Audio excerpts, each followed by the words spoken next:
So if you're anything like me, you live in a city, you don't have access to a drum kit, you've probably run into this. You and your buddies are writing some music. Maybe you write out a drum part in the GarageBand drummer or Battery or whatever you use, machine, to write out your cool drum part, but it's meant for real drums. You don't have access to real drums. So what do? Well, you guys write a bunch of songs, you get them to where you're pretty sure that arrangement is like solid, then you book a studio session. You go in, they set up the drum kit, maybe there's some other stuff you need to record live. Anything you need to record live for these tracks, you're going to do it all in one session, bring it home and mix it at home. Well, that's what we did with this track, and several other tracks, and I'm relatively happy with how the drum recording sounded, but there are a couple of things here and there where I kind of wish I had had a little bit more say in the studio and stood in there, listened to somebody else play the drums because I was at the kit, and listened to the snare drum sound and how it was being recorded. Unfortunately, I think the snare drum sound here is a little weak. It's probably recoverable. However, for the sake of this tutorial, I'm going to be talking about how to replace or augment your snare drum sound with samples that fit right in with the naturally played, human played drums. So, with all that being said, let's jump into the session. Alright, so we're going to jump in here and we're going to start with just the kit. This is a currently unreleased track, so let's start with just the kit and see what we're working with.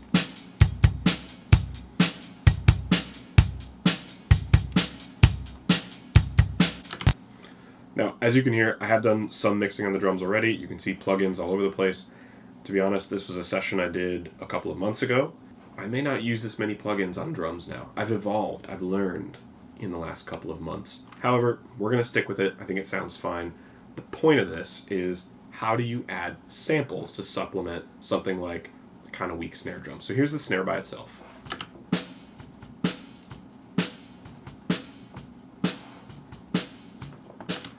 So it's okay, right?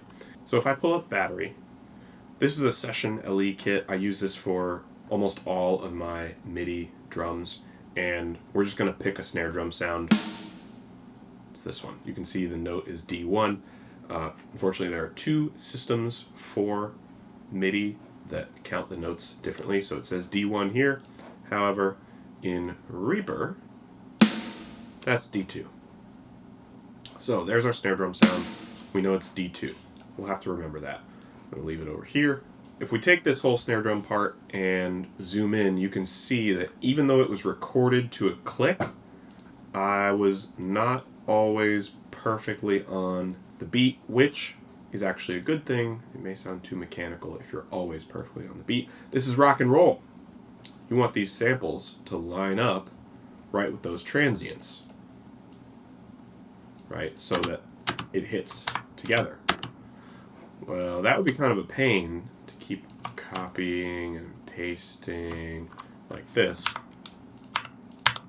We're going to do something a little different. So, here are your steps. Step 1, hit key command D. This is for dynamic split items. It's also in the edit menu under dynamic split.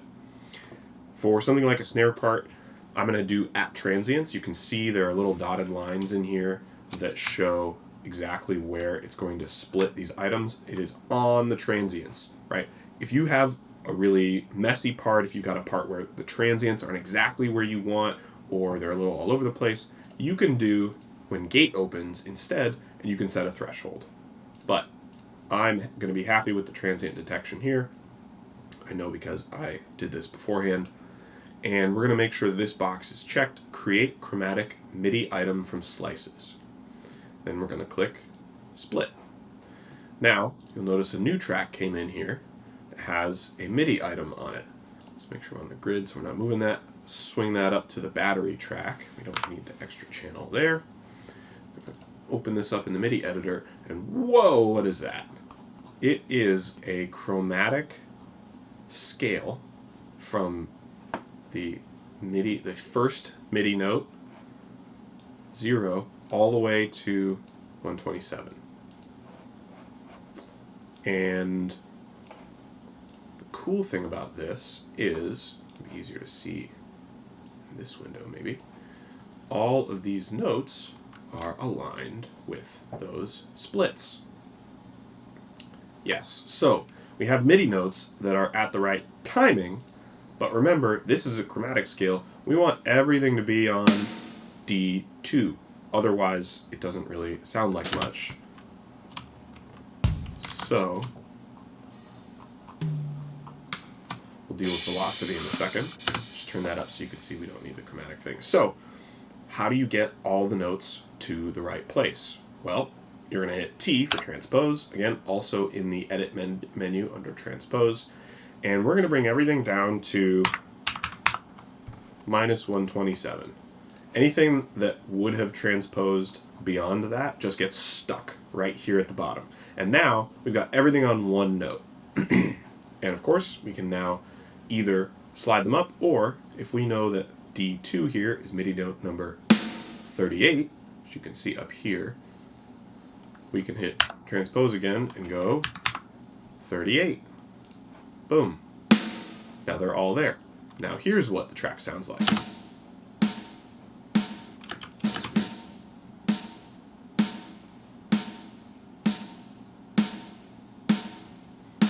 Okay, that's our snare part. Velocity may be an interesting thing to deal with. It seems to grab the velocity from the track that it analyzed. However, the translation there isn't necessarily always useful. So here's what I would do for velocity. Let's max them all out and then bring them down to something reasonable. Use your ears. I know, just based on the instrumental part of this song that I'm not going to play, I know that this is a relatively powerful part of the song, or song all across the board. This may take more finessing. However, for right now, what I'm going to do is bring it down to this level and then hit H for humanize. Now, bring timing to 0. I believe the default is something like 5%. That's going to mess you up. Bring the timing down to 0. Velocity, I like somewhere in the like 5, 6, 7% range. Not to mess it up too much, but just enough that like everything's not exactly the same. And when I'm doing everything here, I've got all the notes selected. I'm just holding shift and scrolling, and you can see it's moving everything. And you can click new random seed a bunch of times. It really is just random. So click OK. You can hear there are a couple of notes that are a little too... Yeah, there we go. Mix it with the rest of the kit. That's that. Drums replaced. That wraps up this episode of the Mojo Mix. Don't forget to like and subscribe. Put your thoughts and questions in the comments below, and we'll see you next time. Great. Pro Tools.